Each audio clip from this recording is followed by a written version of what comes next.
Hello, good morning my dear students. कैसे हैं आप सभी? चलिए जी, आज हम क्या पढ़ने वाले हैं। आज हम ज्योग्राफी का कल जो हमने टॉपिक किया था, क्या किया था हमने, भौगोलिक कारकों के बारे में हमने यहाँ पर अध्ययन किया था। ठीक है, जनसंख्या वितरण को जो कारक प्रभावित करते हैं उनमें से हमने यहाँ एक कारक के बारे में बात की थी, भौगोलिक कारक। भौगोलिक कारक कौन कौन से होते हैं कल आपको बताया गया था। जल की उपलब्धता, ठीक है, अवेलेबिलिटी ऑफ वाटर, भू आकृति, लैंडफॉर्म्स के बारे में बताया गया था। And also means told you about the climate, ठीक है, जो वहाँ की जलवायु है उसके बारे में। And there is fourth factor about the soil, ठीक है, मृदा के बारे में आपको यहाँ बताया गया था। तो भौगोलिक कारकों में हमने 4 कारकों का अध्ययन किया था, वो मैंने आपको कल एक्सप्लेन कर दिए थे। अब जो हम अपना नेक्स्ट फैक्टर एक्सप्लेन करने जा रहे हैं वो है आर्थिक कारक के बारे में, ठीक है। सेकंड इज द आर्थिक कारक, फिर इकोनॉमिक जो फैक्टर है उसके बारे में हम यहाँ पर देखेंगे। तो देखिए, शुरुआत करते हैं। खनिज जो होते हैं, खनिज को इंग्लिश में क्या बोलते हैं, मिनरल्स बोलते हैं। तो खनिज निक्षेपों से युक्त अक्षेत्र उद्योगों को आकृष्ट करते हैं। खनन और औद्योगिक गतिविधियां रोजगार उत्पन्न करते हैं। अतः कुशल एवं अर्धकुशल कर्मी इन क्षेत्रों में पहुंचते हैं और जनसंख्या को सघन बना देते हैं। अफ्रीका की कटंगा, जाम्बिया, तांबा पेटी इसका एक अच्छा उदाहरण है। देखिए ये क्या कह रहा है आपको कि जहां पर जो खनिज हैं, ठीक है, जहां पर खनिज उपलब्ध होते हैं वहां पर कुशल और अर्धकुशल जो कर्मी होते हैं वो दोनों ही ऐसे क्षेत्र की तरफ आकर्षित होते हैं और वहां पर जाकर रहने लग जाते हैं, निवास करते हैं। और इसी वजह से वो जो क्षेत्र हैं वो क्या हो जाते हैं, जनसंख्या को सघन बना देते हैं। मतलब जनसंख्या वहां पर काफी ज्यादा होती है। और इसका एग्जाम्पल आपको यदि हम वर्ल्ड में देखें तो अफ्रीका की कटंगा और जाम्बिया तांबा पेटी जो है इसका एक अच्छा उदाहरण है, ठीक है। फिर उसके बाद हम बात करते हैं नगरीकरण की। नगरीकरण की जब हम बात करते हैं तो देखिए, लोग जो हैं वो ग्रामीण क्षेत्रों से नगरों की तरफ प्रवास करने लग रहे हैं आज के टाइम पे। तो उसका रीजन क्या है कि लोग गांव को छोड़कर नगरों की तरफ क्यों निवास कर रहे हैं। या नगर जो है उसका जो एरिया है, क्षेत्र जो है वो समय के अनुसार बढ़ता जा रहा है, ठीक है, इसी को हम नगरीकरण कहेंगे। वहां की पॉपुलेशन भी डे टू डे इंक्रीज हो रही है। इसका सबसे बड़ा रीजन क्या है, देखिए नगरीकरण का सबसे बड़ा रीजन क्या है कि नए रोजगार के बेहतर अवसर होते हैं। उनकी जो सुविधाएं होती हैं वो हमें अपनी तरफ खींचती हैं, अपनी तरफ आकर्षित करती हैं, ठीक है। कौन सी सुविधाएं, जैसे कि शैक्षणिक सुविधाएं हैं, चिकित्सा से संबंधित सुविधाएं हैं, परिवहन और संचार के जो साधन हैं वो ग्रामीण क्षेत्रों के कंपैरिजन में जो शहर का क्षेत्र है, जो नगरों का क्षेत्र है वो हमें अच्छा उपलब्ध होता है। और अच्छी नागरिक सुविधाएं तथा नगरीय जीवन की आकर्षण लोगों को नगरों की ओर खींचते हैं। इससे ग्रामीण क्षेत्रों से नगरीय क्षेत्रों में प्रवास होता है और नगर आकार में क्या हो जाता है, बढ़ जाता है। विश्व के विराट नगर प्रतिवर्ष बड़ी संख्या में प्रवासियों को निरंतर आकर्षित करने लग रहे हैं, ठीक है। जैसे हम अपने यहाँ पर भी कुछ नगरों की बात कर सकते हैं जो पॉपुलेशन को अपनी तरफ खींचने लग रहे हैं, लोगों को, जनसंख्या को अपनी तरफ आकर्षित कर रहे हैं अपनी सुविधाओं के अकॉर्डिंग, ठीक है। तो ऐसे नगर कौन से हैं, आप दिल्ली का एग्जाम्पल देख सकते हैं, जो जिसकी पॉपुलेशन डेंसिटी, जनसंख्या घनत्व सबसे ज्यादा है, आप उसको देख सकते हैं। सेकंड आप मुंबई को देख सकते हैं, मुंबई की पॉपुलेशन भी काफी ज्यादा है, ठीक है, काफी कंजेस्टेड एरिया है। उसका भी रीजन क्या है कि जो वहां की सुख सुविधाएं हैं उनको देखकर लोग आकर्षित हो रहे हैं और उसी आकर्षण की वजह से उनका जो आकार है वो दिन प्रतिदिन विस्तृत हो रहा है, वहां की जनसंख्या जो है वो बढ़ती जा रही है। फिर उसके बाद हम थर्ड फैक्टर की बात करते हैं, औद्योगिकरण, ठीक है। देखिए, हम जो पढ़ रहे हैं वो आर्थिक कारक पढ़ रहे हैं, और आर्थिक कारक में आपने खनिजों के बारे में पढ़ा है, नगरीकरण के बारे में पढ़ा है, और अब हम किसके बारे में पढ़ेंगे? औद्योगिकरण के बारे में पढ़ेंगे। तो औद्योगिक पेटियां रोजगार के अवसर उपलब्ध कराती है, बड़ी संख्या में लोगों को आकर्षित करती हैं। इनमें केवल कारखानों के श्रमिक ही नहीं होते, बल्कि परिवहन, परिचालक, दुकानदार, बैंक कर्मी, डॉक्टर, अध्यापक, अन्य सेवाएं उपलब्ध कराने वाले भी होते हैं। जापान के कोबे ओसाका प्रदेश की यदि हम बात करें तो उद्योगों की उपस्थिति के कारण ही ये क्षेत्र जो है वो सघन बसा हुआ है। अब उसके बाद हम थर्ड फैक्टर के बारे में बात करते हैं। ठीक है, थर्ड फैक्टर हमारा क्या है? सामाजिक एवं सांस्कृतिक कारक। देखिए, कुछ स्थान धार्मिक अथवा सांस्कृतिक महत्व के कारण अधिक लोगों को आकर्षित करते हैं। ठीक इसी प्रकार लोग उन क्षेत्रों को छोड़कर चले जाते हैं जहां सामाजिक और राजनीतिक अशांति होती है। कई बार सरकारें लोगों को विरल जनसंख्या वाले क्षेत्रों में बसने तथा भीड़ भाड़ वाले स्थानों से चले जाने के लिए प्रोत्साहन देती हैं। क्या आप अपने प्रदेश से कुछ ऐसे उदाहरणों को सोच सकते हैं? ठीक है, तो हम ऐसे ही कुछ एग्जाम्पल्स का यहाँ पर डिस्कस कर लेते हैं। इसने बात की कि कुछ क्षेत्र ऐसे होते हैं जो अपनी धार्मिक और सांस्कृतिक महत्व के कारण अधिक लोगों को आकर्षित करते हैं। इसका हम एग्जाम्पल ले सकते हैं जो हमारा धार्मिक और सांस्कृतिक रीजन है।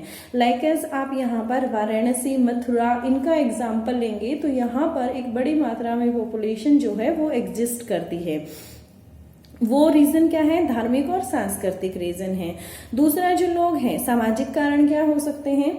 जैसे कि आप एग्जाम्पल लीजिए कि कोई एक ऐसा क्षेत्र जहां पर आप अपने आप को असुरक्षित महसूस करते हैं, तो क्या आप वहां पर रहना पसंद करेंगे? मैं एग्जाम्पल जम्मू एंड कश्मीर का उठा लेती हूँ। ठीक है, जहां पर अशांति फैली हुई है, जहां पर टेररिज्म जो है वो काफी भारी मात्रा में है, तो ऐसे में आप क्या कहेंगे? आप वहां रहना पसंद करेंगे? बिल्कुल भी नहीं करेंगे। और इसीलिए हम क्या कहेंगे कि वहां की जो जनसंख्या है वो काफी कम है, क्योंकि लोग जो है वो उसे असुरक्षा के हिसाब से छोड़ देते हैं। ठीक है, तो इसके जहां पर सामाजिक या राजनीतिक किसी भी तरीके से अशांति होती है तो लोग वहां पर रहना पसंद नहीं करते हैं। और कुछ ऐसे क्षेत्र भी होते हैं जहां की जनसंख्या काफी कम होती है, तो वहां और कुछ ऐसे क्षेत्र होते हैं जहां की जनसंख्या ज्यादा होती है, तो सरकार जो है उन लोगों को प्रोत्साहित करती है जो ज्यादा बसे हुए क्षेत्र में रहते हैं कि तुम इस जगह को छोड़कर और जो विरल जनसंख्या वाला क्षेत्र है तुम वहां पर रहो। तो इसमें जो इन्वॉल्वमेंट होती है वो किसकी होती है? गवर्नमेंट की इन्वॉल्वमेंट होती है। हमने यहाँ से एक 5 मार्क्स का जो क्वेश्चन है वो कंप्लीट कर लिया है। आप अपने नोटबुक में इस क्वेश्चन को राइट डाउन करेंगे। क्वेश्चंस की फॉर्मेट जो है वो मैं आपको बता देती हूँ। देखिए, आप अपने टेक्सचुअल्स जो क्वेश्चंस दिए गए हैं, ठीक है, उनमें से हमें क्वेश्चन करना है। और क्वेश्चन कौन सा करना है हमें? पहले तो हमें ये सेकंड क्वेश्चन का फर्स्ट पार्ट है। फर्स्ट पार्ट क्या कहता है? जनसंख्या के वितरण को प्रभावित करने वाले 3 भौगोलिक कारकों का उल्लेख कीजिए। ठीक है, तो पॉपुलेशन जो डिस्ट्रीब्यूशन है उसको अफेक्ट करने वाले 3 फिजिकल फैक्टर्स के बारे में आपको एक्सप्लेन करना है। 3 भौगोलिक कारकों के बारे में आपको एक्सप्लेन करना है। ठीक है, English medium and Hindi medium सभी के क्वेश्चंस क्या हैं यहाँ पर? सेम है, आपके टेक्स्ट बुक में दिए गए हैं पीछे। तो यहाँ से आप सेकंड का ये फर्स्ट क्वेश्चन यहाँ से नोट डाउन करेंगे और आंसर जो है वो मैं आपको यहाँ से बता देती हूँ। ठीक है, आंसर देखिए, इसने फिजिकल फैक्टर्स की बात की है। Physical factors, yesterday I was told you physical factors के बारे में, और ये फिजिकल फैक्टर्स मैंने आपको 4 एक्सप्लेन किए थे। और इसने आपसे क्वेश्चन में कितने पूछे हैं? 3 फैक्टर्स पूछे हैं, availability of water, landforms, climate and soil. ठीक है, जल की उपलब्धता, भू आकृति और जलवायु, और इससे नेक्स्ट वन जो है वो आपको सोइल दिया गया था। तो यहाँ से देखिए, आपका एक 3 मार्क्स का क्वेश्चन जो है वो कंप्लीट हो जाता है। आप सभी बच्चे इस क्वेश्चंस को लिखेंगे। लिखने के बाद आप इसका जो आंसर है वो मुझे सेंड करेंगे। ठीक है, और साथ के साथ आपको ये जो क्वेश्चन है वो लर्न भी करना है। क्लियर हो गया? उसके बाद यहाँ पर हम हमारा नेक्स्ट टॉपिक की बात करते हैं। नेक्स्ट टॉपिक बेटे हमारा क्या है, जनसंख्या वृद्धि, मतलब पॉपुलेशन जो है वो इंक्रीज हो रही है आज के टाइम पे, तो उसके बारे में हम यहाँ पर उससे संबंधित कुछ फैक्टर के बारे में डिस्कशन करेंगे। लाइक एज मीन्स जनसंख्या वृद्धि होती क्या है, पॉपुलेशन जो इंक्रीज हो रही है वो एग्जैक्टली है क्या, उसकी रेट क्या होती है, पॉपुलेशन इंक्रीज की जो रेट है उसके बारे में हम यहाँ पर देखेंगे। फिर उसके बारे में जो प्राकृतिक वृद्धि हो रही है जनसंख्या में, जो वास्तविक वृद्धि है, वृद्धि जो है जनसंख्या की वो धनात्मक है या ऋणात्मक है, ठीक है। क्योंकि ऐसे होता है ना कि कई बार मीन्स हमारी जो डेथ रेट है वो ज्यादा हो जाती है as compare to birth rate, तो ऐसी स्थिति में हमारी जनसंख्या घटना स्टार्ट कर देती है, डिक्रीज होना स्टार्ट कर देती है, और इसे ही हम क्या कह देते हैं, ऋणात्मक वृद्धि दर कह देते हैं, ठीक है। और यदि हमारी बर्थ रेट मतलब जन्म दर यदि ज्यादा हो जाए एज कंपेयर टू मृत्यु दर की तुलना में, ठीक है, तो हम यहाँ पर क्या कहेंगे, हमारी population day to day increase होने लग रही है, और इसे ही क्या कहा जाता है, धनात्मक वृद्धि दर कहा जाता है, ठीक है। क्लियर हो गया आपको। तो ये सारे पॉइंट्स हम यहाँ पर इस टॉपिक में डिस्कस करने वाले हैं। तो देखिए स्टार्ट करते हैं पढ़ना यहाँ से। जनसंख्या वृद्धि, जनसंख्या वृद्धि अथवा जनसंख्या परिवर्तन का अभिप्राय किसी क्षेत्र में समय की किसी निश्चित अवधि के दौरान बसे हुए लोगों की जनसंख्या में परिवर्तन से है। जनसंख्या वृद्धि किसे कहा गया है भाई, जो एक निश्चित समय अवधि के अंदर जनसंख्या में परिवर्तन आता है। देखिए परिवर्तन पॉजिटिव भी हो सकता है और नेगेटिव भी हो सकता है, क्योंकि किसी भी देश की जनसंख्या बढ़ भी सकती है और घट भी सकती है, इंक्रीज भी हो सकती है और डिक्रीज भी हो सकती है। जो भी पॉपुलेशन के अंदर चेंज आता है, जो भी बदलाव आता है, परिवर्तन आता है, उसे ही हम जनसंख्या वृद्धि कहते हैं, ठीक है। यह परिवर्तन धनात्मक भी हो सकता है और ऋणात्मक भी हो सकता है। इसे निरपेक्ष संख्या अथवा प्रतिशत के रूप में अभिव्यक्त किया जाता है, परसेंटेज के अकॉर्डिंग इसे निकाला जाता है। जनसंख्या परिवर्तन किसी क्षेत्र की आर्थिक प्रगति, सामाजिक उत्थान और ऐतिहासिक और सांस्कृतिक पृष्ठभूमि का महत्वपूर्ण सूचक है। अब देखिए जनसंख्या वृद्धि क्या होती है, समय के दो अंतरालों के बीच एक विशेष क्षेत्र में होने वाले जनसंख्या के परिवर्तन को क्या कहा जाता है, जनसंख्या वृद्धि कहा जाता है। देखिए 2 टाइम इंटरवल हैं और उन 2 टाइम इंटरवल में जितनी भी मतलब पॉपुलेशन इंक्रीज हुई है, ठीक है, उसे ही हम क्या कहेंगे, इंक्रीज हुई है या डिक्रीज हुई है, मीन्स कोई चेंज होना चाहिए, तो उसी को हम क्या कहेंगे, जनसंख्या वृद्धि कहेंगे। एक तरीके से आप एग्जाम्पल ले सकते हैं, लाइक मैं इंडिया का एग्जाम्पल लेती हूँ। 2001 की यदि हम बात करें तो हमारी जनसंख्या 102.70 करोड़ थी, ठीक है, और 2011 की यदि मैं बात करूं तो देखो हर 10 साल बाद जनसंख्या जो है वो काउंट की जाती है हमारे देश की, हमारे देश का सेंसस के अकॉर्डिंग। फिर देखिए 2001 में हुई तो फिर कब होगी, 2011 में, और 2011 के बाद अब जनसंख्या का जो काउंट है वो किस टाइम पे होगा, 2021 में होगा। तो 2011 के अनुसार हमारी जनसंख्या कितनी है, 121.02 करोड़ हमारे देश की जनसंख्या है, ठीक है। तो इसी में हम कहेंगे कि 121.02 करोड़ में से यदि हम माइनस कर दें 102.70 करोड़, ठीक है, तो कितना आएगा, 18.15 करोड़ आएगा। इससे हमें पता चल गया कि कुल कितनी जनसंख्या में वृद्धि हुई है, ठीक है, जनसंख्या में कितना परिवर्तन हुआ है। फिर उसके बाद हम यहाँ पर नेक्स्ट की बात करते हैं कि जनसंख्या की वृद्धि दर क्या है।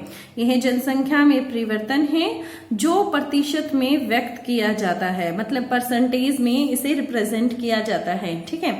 ये मैं आपको निकालना सिखा दूंगी कि जो हमारा बेस ईयर होता है उसे हम P1 कंसीडर करेंगे, और base year like as means 2001 और 2011 की हम बात करें तो 2001 जो है उसके अकॉर्डिंग हम 11 को मेजर कर रहे हैं, तो डिफरेंस वहां से निकलेगा। तो बेस ईयर कौन सा हो जाएगा, हमारा 2001 हो जाएगा, ठीक है, और उसे हम P1 कंसीडर कर लेंगे। और जो हमारा एग्जैक्टली हम कंसीडर करेंगे P2 किसको कंसीडर करेंगे 2011 को करेंगे। तो फॉर्मूला हमारा यहाँ पर जनसंख्या वृद्धि दर निकालने का क्या हो जाएगा, this is P2 minus P1 which is divided by P1 into 100। ठीक है, ये हमारा यहाँ पर फॉर्मूला हो जाएगा। और 100 यदि हम यूज कर रहे हैं दैट मीन्स हम क्या फाइंड कर रहे हैं, परसेंटेज फाइंड कर रहे हैं। और जब जनसंख्या के परिवर्तन को हम प्रतिशत में व्यक्त करते हैं तो उसे ही क्या कहा जाता है, जनसंख्या की वृद्धि दर कहा जाता है। Is it clear to you now?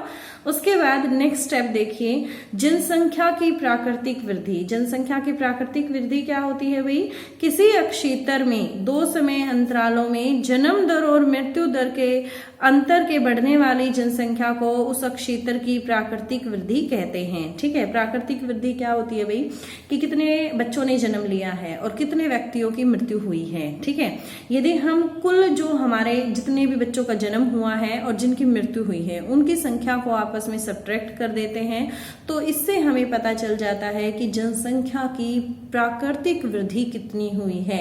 Natural increment जो भी हुआ है उसका हमें यहाँ से पता चल जाएगा। फिर उसके बाद हम यदि वास्तविक वृद्धि की बात करें तो वास्तविक वृद्धि क्या होती है, देखिए बेटा यहाँ पर कुछ शब्द लिखे गए हैं, जन्म माइनस मृत्यु, ये तो नेचुरल हो गया, प्लस आप्रवास। आप्रवास का मतलब क्या है बेटा यहाँ पर, कि कुछ व्यक्ति जो हैं वो यहाँ पर आकर बसते हैं। ठीक है, जैसे आप इंडिया का एग्जाम्पल लें तो कुछ व्यक्ति यहाँ पर आकर बसते हैं और कुछ व्यक्ति इस जगह को छोड़कर चले जाते हैं। ठीक है, तो उसे क्या कहते हैं, उत्प्रवास कहते हैं। तो यहाँ पर मैं वास्तविक वृद्धि की जब बात करूंगी तो इसका अर्थ क्या है कि जन्म माइनस मृत्यु, कि कितने लोगों का जन्म हुआ है उसमें से सब्ट्रैक्ट कर देंगे जितने लोगों की डेथ हुई है। ठीक है, प्लस आप्रवास, कितने लोग यहाँ पर आए हैं, माइनस उत्प्रवास, कितने लोग यहाँ से चले गए हैं। ठीक है, इस तरीके से हम जनसंख्या की वास्तविक वृद्धि जो है उसको निकाल सकते हैं। फिर उसके बाद हम यहाँ पर बात करेंगे जनसंख्या की धनात्मक वृद्धि।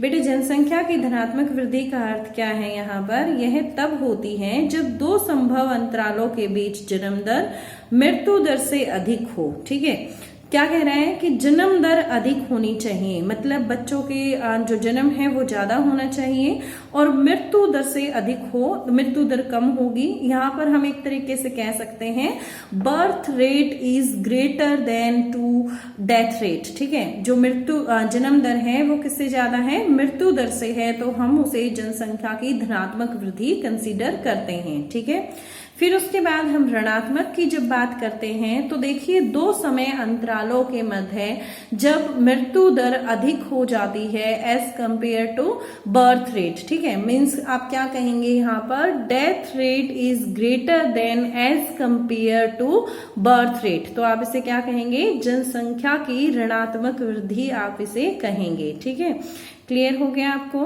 तो यहाँ से कुछ डेफिनेशंस जो है वो आपके सामने आ गई हैं। ये सभी डेफिनेशन, कितनी डेफिनेशन है, 1 2 3 4 5 6। ठीक है, टोटल 6 डेफिनेशन जो है वो आपको यहाँ पर दी गई हैं और ये 6 की 6 डेफिनेशन आप अपनी नोटबुक में राइट डाउन करेंगे। ठीक है, उसके बाद देखिए जनसंख्या परिवर्तन के घटक क्या होते हैं। तो देखिए जनसंख्या परिवर्तन के बेटे 3 घटक होते हैं, एक जन्म होता है, एक मृत्यु होता है और एक प्रवास होता है। देखिए जन्म और मृत्यु जो है वो आपने जनरली सुना है, प्रवास क्या होता है वो मैं आपको बता देती हूँ। प्रवास इंग्लिश में बोलते हैं बेटा इसे माइग्रेशन। ठीक है, जब कोई भी व्यक्ति किसी अपने मूल स्थान को छोड़कर अन्य स्थान पर निवास करता है तो उसे क्या कहा जाता है, प्रवास कहा जाता है। ठीक है, क्लियर हो गया प्रवास क्या होता है। 3 फैक्टर, अब देखिए एक क्वेश्चन यहीं से क्रिएट हो जाता है कि जनसंख्या परिवर्तन के घटक बताइए। ठीक है, तो कौन कौन से घटक हैं, पहली बात 3 घटक हैं, कौन कौन से हैं, जन्म है, मृत्यु है और प्रवास है। ठीक है, फिर उसके बाद हम यहाँ पर क्रूड बर्थ रेट, जिसे आप CBR शॉर्ट फॉर्म में बोल सकते हैं, हिंदी में आप इसे अशोधित जन्म दर बोलेंगे, को प्रति 1000 स्त्रियों द्वारा जन्म दिए गए जीवित बच्चों के रूप में व्यक्त किया जाता है। ठीक है, तो कैसे निकालेंगे हम यहाँ पर क्रूड बर्थ रेट? किसी विशेष वर्ष में जीवित जितने भी बच्चे जन्म लेते हैं उनके बारे में डिवाइडेड बाय किसी अक्षितर विशेष में वर्ष के मध्य टोटल जनसंख्या कितनी है इनटू 1000। इस तरीके से हम किसका फॉर्मूला निकालेंगे? सीबीआर का। और इसी तरीके से हम जो नेक्स्ट फॉर्मूला है वो किसका निकालेंगे? अशोधित मृत्यु दर। ठीक है, तो क्रूड डेथ रेट, ठीक है, डीबीआर और सीबीआर दो यहाँ पर है। डीबीआर को हिंदी में बोलते हैं अशोधित मृत्यु दर। तो देखिए किसी विशेष वर्ष में मृतकों की संख्या क्या है और उसी वर्ष के मध्य डिवाइड किससे करेंगे? उसी वर्ष के मध्य जो भी अनुमानित जनसंख्या होगी उसको 1000 से मल्टीप्लाई कर देंगे। तो यहाँ पर हमारे पास किसकी वैल्यू आ जाएगी? डीबीआर की वैल्यू आ जाएगी। और यहाँ से हम किसकी वैल्यू फाइंड कर सकते हैं? सीबीआर की वैल्यू को फाइंड कर सकते हैं। ठीक है, क्लियर हो गया? ठीक है, थोड़ा सा हम यहाँ पर प्रवास के बारे में डिस्कशन कर लेते हैं। It's about the migration. जन्म और मृत्यु दर के अतिरिक्त एक और घटक है, उस एक और घटक का नाम क्या है? जिससे जनसंख्या का आकार क्या होता है? परिवर्तित होता है। जब लोग एक स्थान से दूसरे स्थान पर जाते हैं तो वे स्थान जहां से लोग गमन करते हैं उसे उद्गम स्थान कहते हैं। उद्गम स्थान का मतलब क्या है? जो आपका ओरिजिन प्लेस है, जो आपका मूल स्थान है, ठीक है, जहां पर आप पैदा हुए हैं, जहां पे आप बाय बर्थ रहने लग रहे हैं, वो आपका उद्गम स्थान होता है। मतलब जब लोग एक स्थान को छोड़कर दूसरे स्थान पर जाते हैं तो जो स्थान उन्होंने उसे छोड़ा है वो उनका उद्गम स्थान है। और जिस स्थान पर वो आगमन करते हैं, मतलब जहां वो गए हैं या आए हैं, तो उसी स्थान को क्या कहा जाता है? गंतव्य स्थान कहा जाता है। ठीक है, क्लियर हो गया कि उद्गम स्थान कौन सा होता है और गंतव्य स्थान क्या कौन सा होता है? उद्गम स्थान जनसंख्या में कमी को दर्शाता है। यदि मान लीजिए ओरिजिन प्लेस से कोई व्यक्ति चला जाता है तो वहां से उन व्यक्तियों की जनसंख्या क्या हो जाएगी? कम हो जाएगी। इस तरीके से हम क्या कह सकते हैं कि जो उद्गम स्थान है वो क्या दर्शाता है? यहाँ पर वो दर्शाता है जनसंख्या में कमी को दर्शाता है, जबकि गंतव्य स्थान पर जनसंख्या जो है वो बढ़ जाती है। प्रवास को मनुष्य और संसाधनों के बीच बेहतर संतुलन प्राप्त करने की दिशा में एक स्वतः स्फूर्त प्रयास के रूप में निरूपित किया जा सकता है। प्रवास जो है वो स्थायी, अस्थायी, मौसमी हो सकता है। गांव से गांव, गांव से नगर, नगर से नगर, नगर से गांव की ओर हो सकता है। देखिए पहले तो आपके सामने मैं बता देती हूँ प्रवास के टाइप, प्रवास के प्रकार कैसे होते हैं। तो देखिए बेटा, प्रवास एक होता है स्थायी, जो हमेशा के लिए अपने मूल स्थान को छोड़कर किसी अन्य स्थान पर जाकर बस जाता है, उसे स्थायी या परमानेंट माइग्रेशन कहते हैं। लाइक एज कोई इंडिया का सिटीजन है, ठीक है, जॉब अपॉर्चुनिटीज के लिए फॉरेन कंट्रीज में गया है और देन आफ्टर वो वहां की सिटीजनशिप को अडॉप्ट कर लेता है और यहाँ की को छोड़ देता है और परमानेंट जो उसकी रेजिडेंसी है वो वहीं की हो जाती है, तो ऐसी स्थिति को परमानेंट माइग्रेशन कहा जाता है। अस्थायी का अर्थ है कि कुछ समय के लिए वो वहां पर गया है। मीन्स जो हमारे एनआरआई होते हैं जिनकी सिटीजनशिप इंडिया की है उनको क्या कहेंगे हम? अस्थायी प्रवास कहेंगे। फिर उसके बाद बात आती है बेटा, अस्थायी को हम मौसमी प्रवास भी कह सकते हैं। मौसमी प्रवास किस आधार पे आप कहेंगे लोग? आप जैसे एग्जाम्पल ले सकते हैं, गन्ने की मिल में जो मजदूर काम करते हैं वो कैसे काम करते हैं? गन्ने की मिल कुछ समय के लिए खुली हुई होती है, तो वहां पर मजदूरों की संख्या की, भारी मजदूरों की संख्या की जरूरत होती है। तो उस समय पे लेबर जो है काम करने के लिए आ जाती हैं। जैसे ही गन्ने की मिल बंद हो जाती है तो वो उस स्थान को छोड़कर अपने मूल स्थान पे चले जाते हैं। तो एक तरीके से उन्होंने क्या किया है? मौसमी प्रवास या आप इसे अस्थायी प्रवास कह सकते हैं। ठीक है, अब उसके बाद प्रवास की स्ट्रीम्स होती हैं। ठीक है, अलग अलग प्रवास की धाराएं होती हैं। धाराएं कौन सी है बेटा? चार धाराएं होती हैं। एक्सप्लेन करना आ जाए तो 5 नंबर में आएगा, और यदि सिर्फ ये पूछा जाए कि कितनी धाराएं होती हैं उनके नाम लिखिए तो 2 नंबर में आपके सामने क्वेश्चन आ सकता है। कौन कौन सी धाराएं होती हैं? यहाँ से देखिए बेटा, गांव से गांव, किसी व्यक्ति ने एक गांव को छोड़कर किसी दूसरे गांव